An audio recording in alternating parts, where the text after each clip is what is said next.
It's time for the Your Personal Bank Show with Ferenc Toth, financial literacy educator and speaker, entrepreneur, and chairman of the board of Bank Information. Take charge of your financial future with Your Personal Bank. Now here's Ferenc Toth. Welcome to the Your Personal Bank Show, and I'll tell you what, I was going to talk about some different things today, but I really have been reflecting on the news, Rush Limbaugh passing away, when I heard it a few days ago. And it was interesting, the response that I had. I mean, anybody that's been paying any attention knew he had stage 4 cancer. His days were limited. He talked about it on his radio show. I even heard some different clips from it, as I'm sure many did. And what I was surprised by is the sadness that I felt when I heard the news. And it kind of brings me to the point where, I've been told this by a lot of listeners, as I've been sharing the show and sharing ideas and money and politics and how it affects our lives and how we can take control of our lives, pay less taxes, how we can make a difference in this world and make a difference for our families. Because again, financial freedom, in my opinion, is one of those key freedoms that we all have the opportunity to enjoy. Not the right, certainly, but we have the opportunity to. And it reminded me, I get told this by a lot of listeners all the time. And by the way, I really appreciate it. It's heartwarming. Folks will say, I've been listening to you for a while. I've been listening to you for a year or more, or whatever. And I feel like I know you. And if there's that connection. And those of you who heard my story, I wasn't looking to get into radio and share this information. It just kind of fell into my lap. Some folks reached out to me and said, hey, this would be awesome content for the radio. You're sharing new, fresh, different financial perspective that, you just don't hear. And, coming from the safety side of things, coming from the banking arena, putting your personal bank together with, with banks' lines of credit to get positive arbitrage, it's just different. So it's a fresh, different approach. The funny thing, I have to laugh at something's been around for decades and decades. In fact, upwards of a century or more. So, but I'm kind of digressing a bit here. If you want more information on that, I'm just going to say, I want to share some thoughts that I've had personally and some things that I guess I'm a little fired up. I'm a little saddened, but if you want to learn more about your personal bank, again, how to take control of your money and pay, reduce your taxes and all that good stuff, go to yourpersonalbank.com. You can listen to any of the previously recorded shows. You got topics on all of them. Learn more about it. Reach out to me. I'll be happy to discuss with you, show you how you can enhance your financial future. But what I really wanted to discuss today, I think, is what it really boils down to is how it made me feel. And it reminded me of the times, I used to years ago drive around in my car a lot to meet with clients and stuff like that. I did that for years. And, in the afternoons, I would, generally speaking, would have Rush on and would be listening to him. And it's not that I agreed with everything he said, but it was interesting how he articulated and so well many of the things how I felt. And I think part of it comes from, it's well known, Rush grew up in Missouri. I'm from Missouri. I grew up in a small town in Missouri like he did, on a farm, very conservative area, obviously. And, he expressed how a lot of people in this country feel. And I would say it's easily half the country. It could be a majority. It's hard to say, but it's a lot of people out there. And it's interesting how folks from the East and West Coast predominantly, from many of the big cities, don't understand that mindset. It doesn't compute. And what I'm saying is God and family and faith. Those things are important. And those things are important to a lot of people still today. And the challenge that we're seeing is the lack of understanding between those two different viewpoints. And I'm not just talking about the current administration or anything like that. This goes back decades and decades. It seems like our leadership, for the most part, doesn't understand middle America. Or I should say, pretty much most of America, except for the East and West Coast. I mean, look at any map. any electoral map, and you look at the reds, there's always often talk about the red states and the blue states. Folks, there's a far more red states than blue states. Now, they're not as populated, I understand that, but there's many more of them, okay? And so there's a lot of people, and those are the folks that listened to and appreciated what Rush had to say, and why he had something like over 20 million listeners average a day. That's an incredible achievement. And I guess what it comes down to is whether you agree or disagree is not the point, but what I think it is the key to understanding here is, look, if you don't understand someone else's viewpoint, that's one of the things I strive to do. I don't discount somebody just because they don't agree with everything I agree with. It's often been said, if two people agree on everything, one of us is unnecessary, right? But I do enjoy when somebody has a different opinion about something. I enjoy sharing and learning and understanding their viewpoint and, coming to a greater understanding, and hopefully maybe that help them understanding where I'm coming from. And I've shared this many times. I'm not really on the political spectrum. I would say socially, I would say I'm definitely a conservative. And I think that's a lot of it's because of my upbringing. I told you I grew up on a farm in Missouri. And I think a lot of people who are either social liberal or whatever it is in their political bent or their social bent does come from a lot of it from their upbringing, their family life and where they were as a kid and stuff like that. And here's a key point. It's so frustrating when you hear people, particularly a lot of liberal leadership. I hear this, or elites, and I shouldn't say liberal because I hear it on both sides. When people discount things that you believe fervently in, and that's how you were raised. From your earliest age. And this is all you've ever known. And then you're told it's wrong or it's bad or it's out of touch or any of those things. It's so offensive. It's an attack. It's an attack on your belief system. And that's why there's so much level of frustration out there, because that elitism has been there for so long that the people in leadership a lot of times just don't understand. And the problem is they don't even try to understand, which, by the way, is a failure in leadership. Any good leader should understand the people they're leading, or at least attempt to. That's a basic tenet of leadership. I don't understand why, for example, free speech, the attack on free speech is not universally denounced. That's one of the founding principles of our country. It's in the Bill of Rights. If someone attacks free speech, I don't understand why it isn't roundly denounced and that person isn't shunned or company or whatever it may be. It boggles my mind. And I don't care what side of the political aisle they are. I don't understand why political violence isn't universally denounced across the board. It doesn't matter. It doesn't matter where you come from. It doesn't matter if I agree with them or not. The violence is wrong. Political violence, particularly. I don't understand why everybody can't agree on having transparent elections. Why do we have to be under, behind bars or behind hidden things, or why not just be open and transparent? Everyone should want that. And the fact is that everyone doesn't, I find incredibly bothersome. And I just don't understand. I don't understand. Let's say this. I don't understand why people don't want less government. I don't understand why people want more government interference in their lives. They want the government to do this or do that. I'm talking about, again, people across the board. I've even challenged some, what you would consider pretty conservative folks, when they were saying things like, well, I wish the government would do this or do that, or I wish they would get along. That's not their job.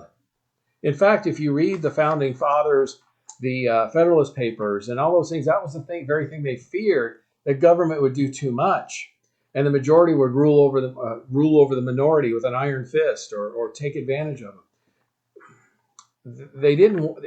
In other words, the system of checks and balances we have with our federal government is designed on purpose to eliminate the excesses of government. Government, for the most part, our founding fathers didn't want them doing very much. Okay? That was intended. That was the intention. And only and if and only when the vast majority agreed was it probably something that should have been done. And that's the part that I don't understand. Let me give you another one. I don't understand why people identify by their politics or race or anything else for that matter. You know, aren't we all Americans first? I mean, either we were born here or we came here and we're an American, and then we start dividing ourselves up into different tribes, into different groups. And I just don't understand that. I don't understand why somebody would identify themselves as this or that, because, well, we're all people, we're all human beings, and we're all Americans, okay? And, you know, where are the Americans? People that, you know, put the country first, politics second. You know, if you disagree with somebody or they disagree with you, that person is they're not your enemy. They just happen to disagree with you. And if you want them to agree with you, instead of shoving something down their throat, you know, they always say it's a lot easier to attract honey attracts much better. I forget the saying. I'm drawing a blank now, but you know what I'm trying to say. Why not make your case? Why not have a civil discourse? Why not discuss the differences and the reasons why you believe the way you do? And then maybe that person might start coming around to your way of thinking and saying, you know, it's got a good point there. We're not enemies. We just happen to disagree.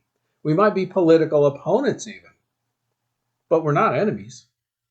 And I wish we would remember that.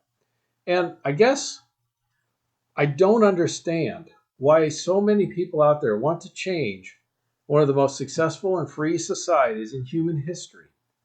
I mean, that's just a fact. If you read history, a student of history, we are one of the freest and most successful societies ever. Are we perfect? No, not even close. Are we striving to get better? Do you think have there become more freedoms over time? Yes. I mean, there was a time women couldn't vote. There was a time you couldn't vote because of race. Progress has been made. Progress continue to be made. But why just fundamentally change the best system, one of the best systems that's ever been?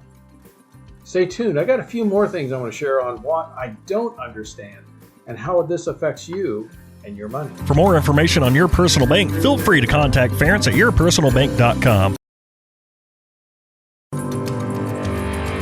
Back to the Your Personal Bank Show with Ference Toth. Welcome back to the Your Personal Bank Show, and I'll tell you what, I guess I've been talking a lot today about what I don't understand.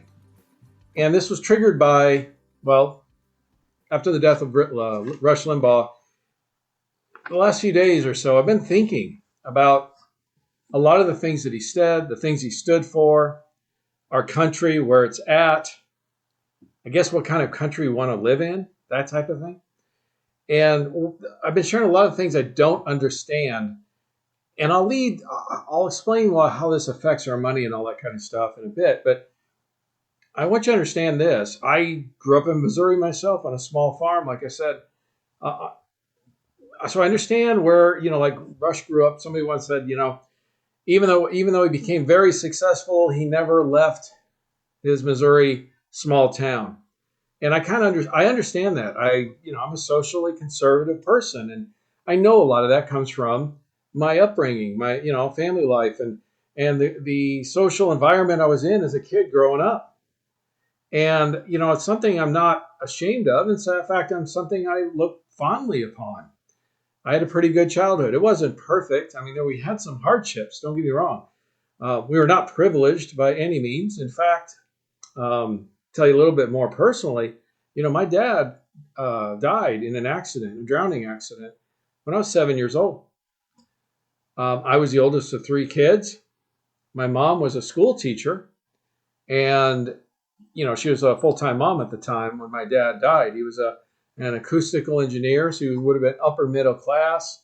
We lived on a nice home, nothing fancy, near a lake. So we were, I would say, upper middle class at the time. And, he had some life insurance, but back then that was not as common as you see today. By the way, one of the reasons I strongly endorse and encourage people to have that, I lived it. But the thing is, you got to protect yourself, okay, and your family and loved ones. But the thing is, we very quickly went from, you would say call upper middle class up to age 7 to very much lower middle class, barely getting by. And we moved on to a farm, raised almost all our own food, went to town once a month to buy sugar and flour, things like that, literally. And if we didn't raise our own food, we wouldn't have eaten. And so I didn't come from a privileged background. My mom went back to school as a teacher, and most people understand, especially some decades ago, teachers didn't get paid well. They actually get paid quite a bit more today than they did then.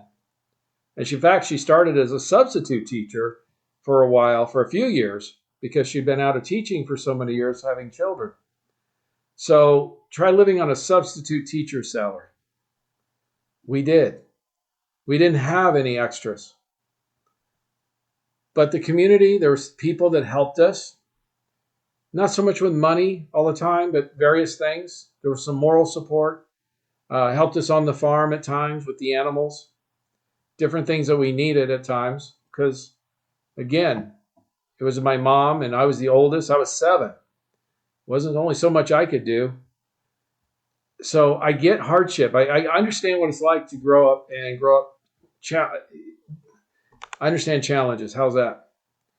So I guess when I hear these things about people being privileged and stuff, and just because of I happen to have a certain ethnic background, I have this privilege, I beg to differ. They don't know my life. You don't know anything about me.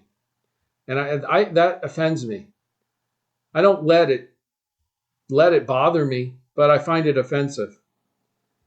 Also, I've shared this too. My dad escaped from the Soviets in 1956. He was in Budapest, so I'm half Hungarian.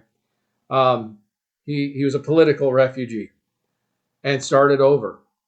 He lived under communism until he was about 19 years old. He did not live a privileged life. He was not one of the favored people in communism.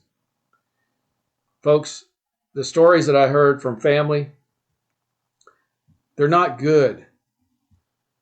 You can understand why.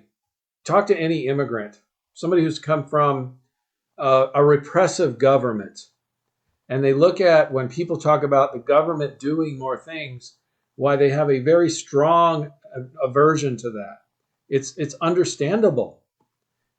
Folks, you really need to listen to those people, because Thomas Jefferson even said government has a natural inclination to take over more and more power. Most of the founding fathers had the same thoughts, but I'm getting sidetracked here. I just want you to understand, I guess, where I'm coming from a little bit today. And again, listening, I didn't think Russia's passing would impact me like this. It impacted me much stronger than I thought, because I realized that growing up in my younger adult days, a lot of the things that he articulated, again, I didn't agree with everything he said, by no means. But a lot of the things he articulated, I felt deeply in my bones too. And I understood that our leadership was not leading us and didn't understand. And that's a failure of leadership, is what it is. If a leader doesn't understand the people in their organization, that's a failure of the leader. Okay? But I don't understand things like why attacks on free speech aren't roundly denounced, or political violence, or why people want more government. I don't understand that. And again, it's from my background. I think you can understand where I'm coming from. Okay, maybe you have a bit of different experience. I get that, and I can appreciate, respect that. But don't try to change my belief system either. I don't understand why people identify by a certain political party or race or sex or creed or anything like that. Folks, we're all people. First of all, we're all human beings first, and then we're also Americans. Okay? I can disagree with you. You're not my enemy. We may disagree, but we're not enemies. And why so many people want to make so many changes to what's been known for, about 200 years as the land of opportunity. Ask any immigrant who's escaped or wants to leave their country, even legally, illegally, whatever. It doesn't matter. Where do the vast majority want to come? I was talking to one a couple of weeks ago. He's from India. He came illegally, went through the whole process. But he's Indian of descent, grew up in Africa, went to school in England, very well educated. He's a doctor today. Asked him a very simple question. When you decided what country to live in your adult life, you chose the United States. Why? You could have literally gone anywhere in the world. Ask somebody like that question. It's illuminating. And then, think of all the soldiers that have fought in all the wars in our country's history. Did they fight for a concept of bigger government, more taxes, security? Is that why they stormed the beaches of Omaha? No, I don't think so. In fact, you can ask any soldier who's ever served. The reason why they served is they love their country, but they fought for a principle. Ask them what the principle was they fought for. And I will guarantee you nearly 100% of the answers will be to preserve freedom, the freedoms that we have. Folks, if we don't stand up for the freedoms that we have currently and eroding quickly, we won't have those freedoms forever. And we'll be disrespecting every veteran who's ever fought in any war for our country if we do that. And if you have family history from other places, you'll be disrespecting your ancestors who gave up nearly everything to come here to the land of opportunity. Stay tuned. We're going to talk about this further. For more information on Your Personal Bank, feel free to contact Ference at yourpersonalbank.com. Back to the Your Personal Bank Show with Ference Toth. Welcome back to the Your Personal Bank Show. Some of you are probably thinking, wow, what does all this have to do with my money? I told you I warned you, I'm a little fired up, and I guess some emotions and feelings have come out over the last few days or so, thinking about, well, what the impact of Rush Limbaugh and people like that had on me growing up and formulating my political beliefs and articulating my belief system. Again, I grew up in Missouri also, very conservative background, as I shared earlier. I don't agree with everything he said. I'm kind of lean towards the libertarian side in terms of my political beliefs. I'm more the attitude of live and let live. But it did help me. I guess what it does is it really brings to light or reminds me of the level of frustration that I've had, and I know tens of millions of people have had for decades now, both political parties. Look, our leadership's not listening to us. The elite establishment, as they call it, don't understand, well, let's say at least half the country, maybe more. And, I'm going to put that squarely in the lap of the leaders, because it's not like we've changed.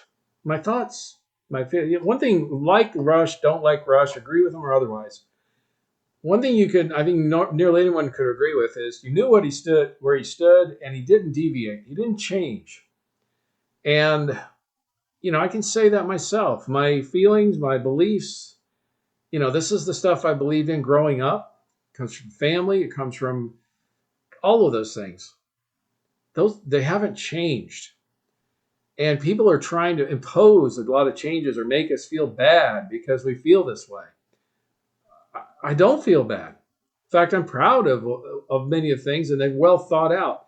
I think I like to think I've thought a lot of these things out over years and years, decades even, and come to the conclusions of what makes most sense. Things like the government's not the solution. In fact, if the government, what I don't understand, this is kind of the title of the show, is what I don't understand. I don't understand why the government can't figure out that all we really want is to be left alone. Do your job, protect the borders, do the things that you're supposed to do according to the Constitution, And other than that, just leave us alone. Let us live our lives. We just want peaceful, happy lives. You know, that's not a revelation. It's not that complicated. In fact, that's what the majority of people have all they've ever wanted since the beginning of time. Why can't leaders figure that out? Why do they have to grab? It'd be pretty easy to be one of the most popular presidents or leaders in history if you just left folks alone and did your job and quit bugging us with stuff and dictating this and dictating that. I mean, frankly, I think Biden is making a huge mistake using all these executive orders. I mean, for one, all that needs to happen, I mean, how arrogant is it? Think about it. The next president that comes along can just reverse everything. Well, that's pretty darn silly. And I mean, let's be real. He's not a young man. Is he really going to be there 8 years? And even if he was going to be there 8 years, the next person can come along and just reverse it all. It doesn't make any sense. Show some leadership, not partisanship. We have so much partisanship, but no leadership. Where are the leaders? That's what, guess what, is frustrating. And why won't anyone listen? I mean, I understand. I didn't agree with everything Trump did or said, for that matter. Actually, I agreed with a lot of his policies. I mean, for one, you got to give the guy credit. He's the first president in my lifetime to not start a war.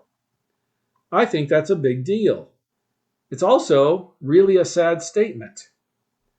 Just because we're a strong country doesn't mean we should go and start wars. We're like the bullies on the block. Why should we be throwing our weight around all the time? Whatever happened to Teddy Roosevelt, speak softly and carry a big stick.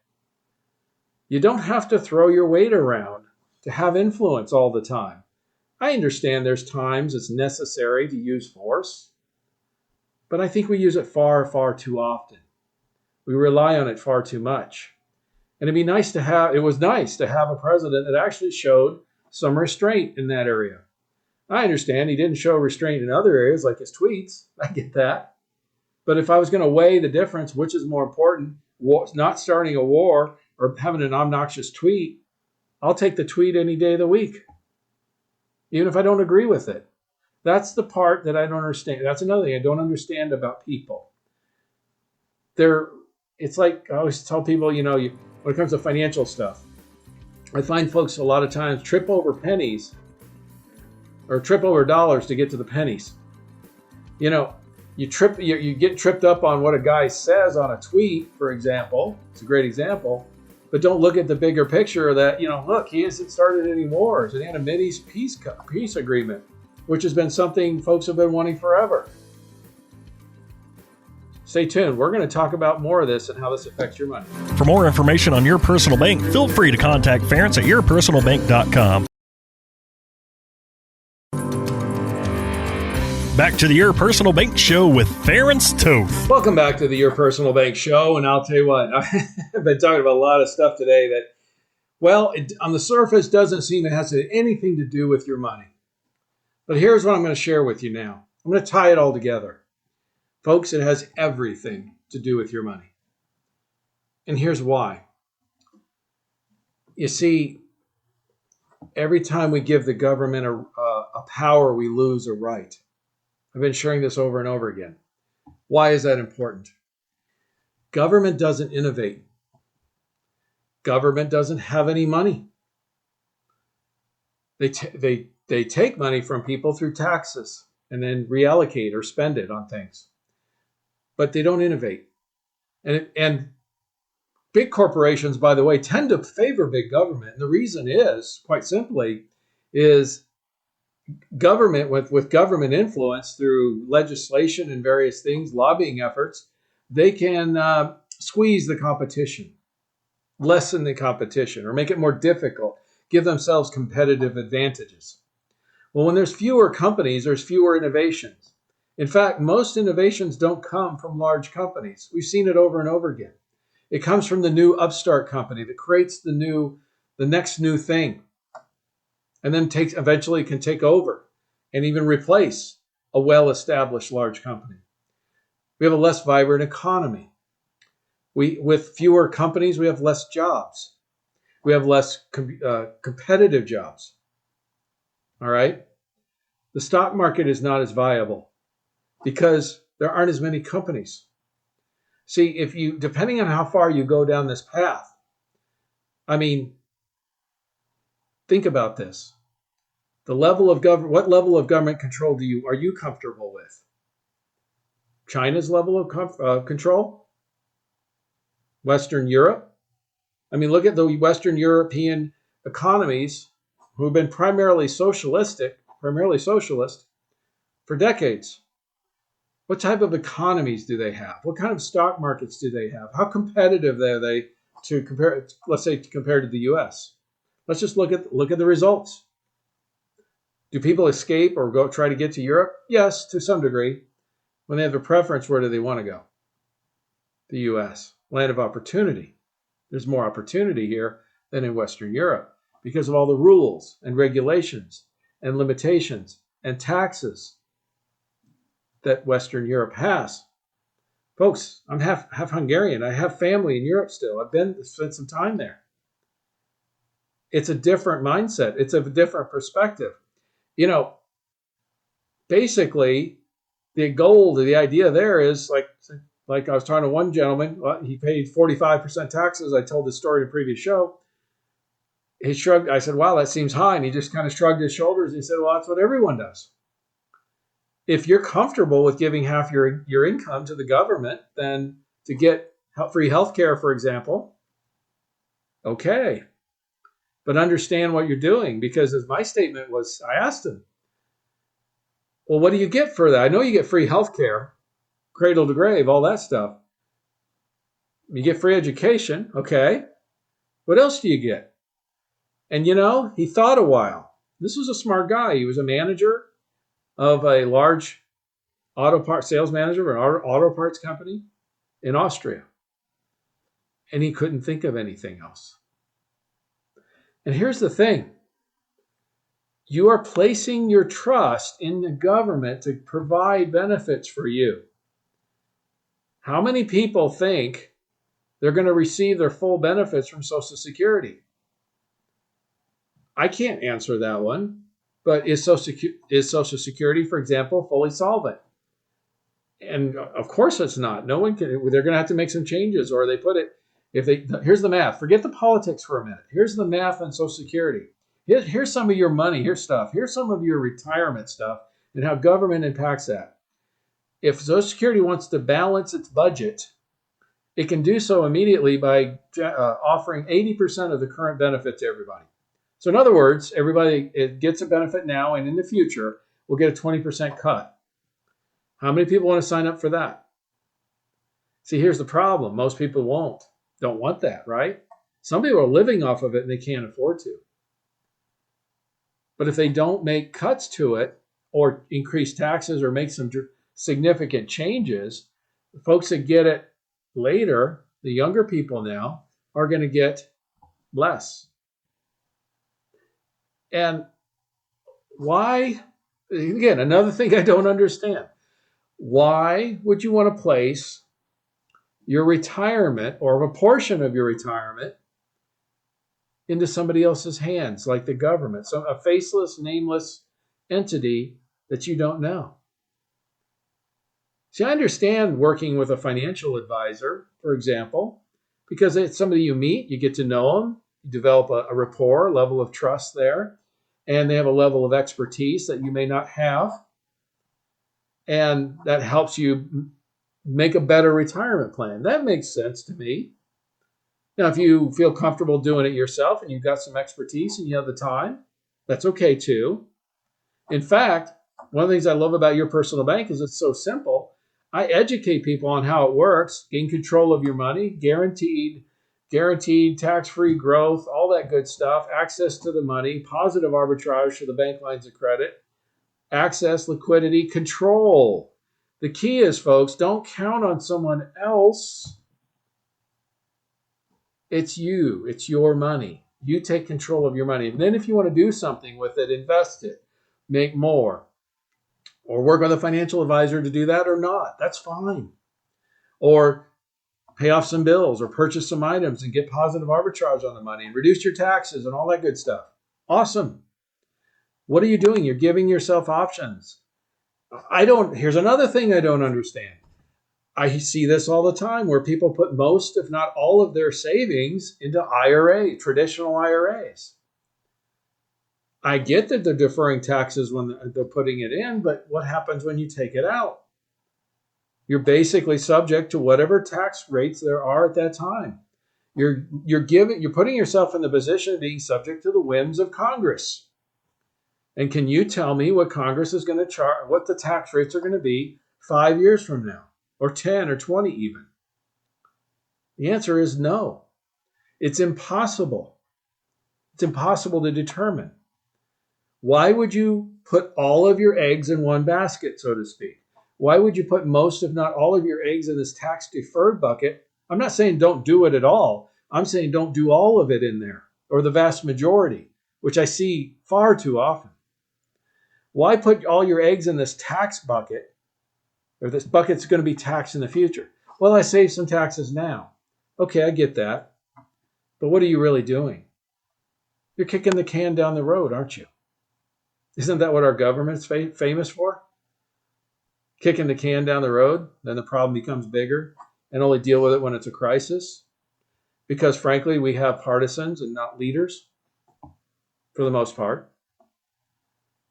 See, I don't understand that. Why you would put your faith and trust in something like that, something as important as your money and your retirement, and give it an uncertainty in terms of, what's the tax rate going to be when I take the money out?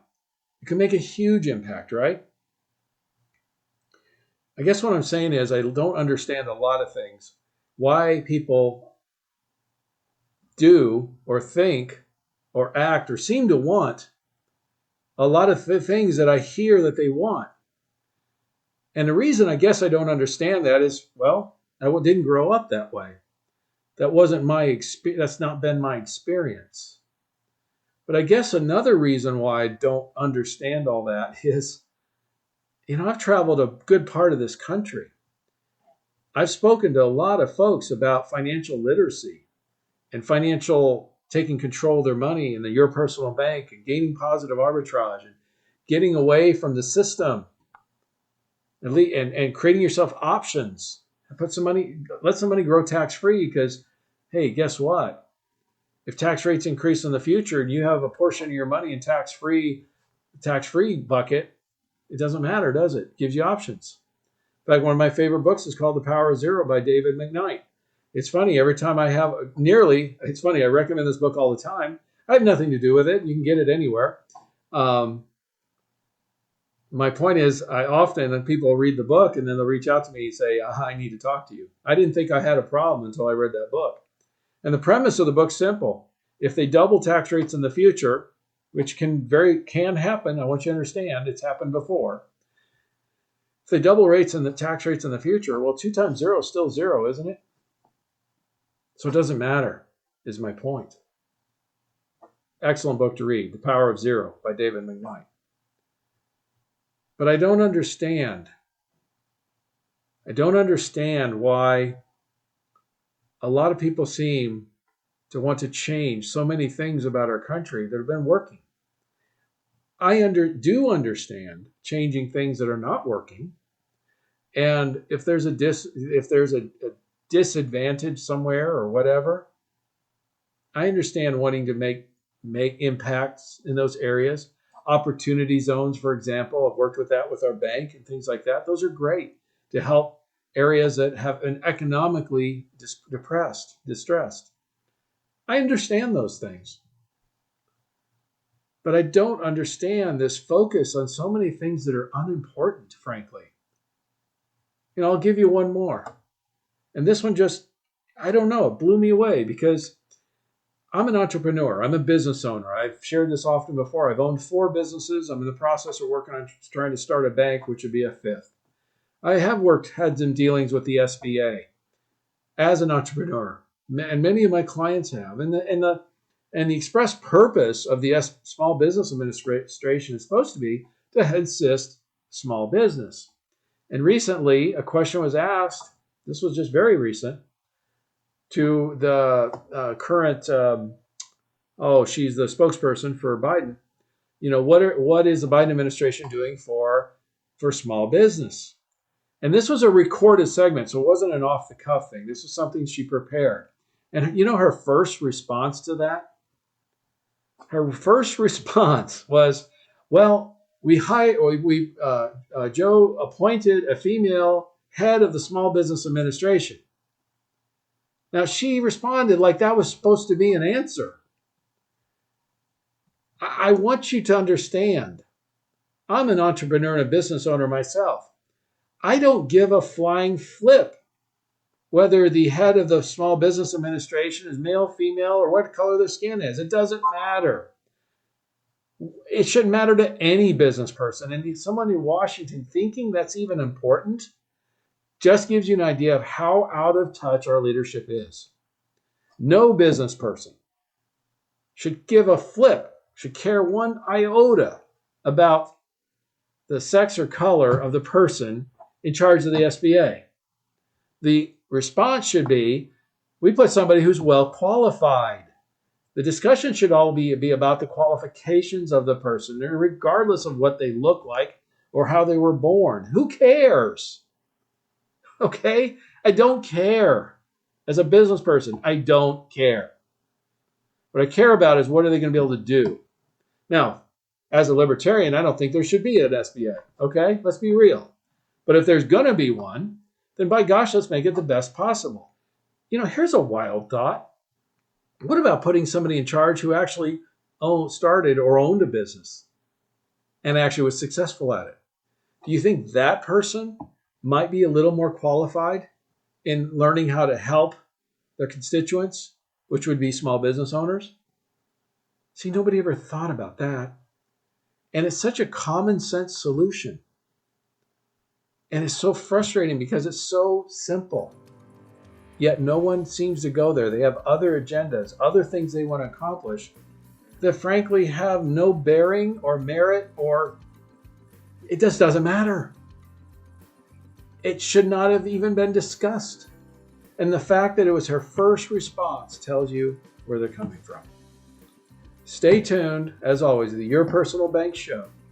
I'd love to talk to you about how we can take control and enhance your financial future. For more information on Your Personal Bank, feel free to contact Ference at yourpersonalbank.com. This show is designed to provide accurate and authoritative information. The presenter and guest on this program do not engage in legal, accounting, or tax advice. Professional advice regarding your situation should be sought if required. Products and riders may have limitations and may not be available in all states. Excessive unpaid loans may affect performance. Distributions may become taxable if not managed properly. Replacements may not be suitable for everyone. There may be charges when replacing coverage. Compare when considering a replacement. Dividend rates and baseline of credit rates may change. Contact yourpersonalbank.com for current rates.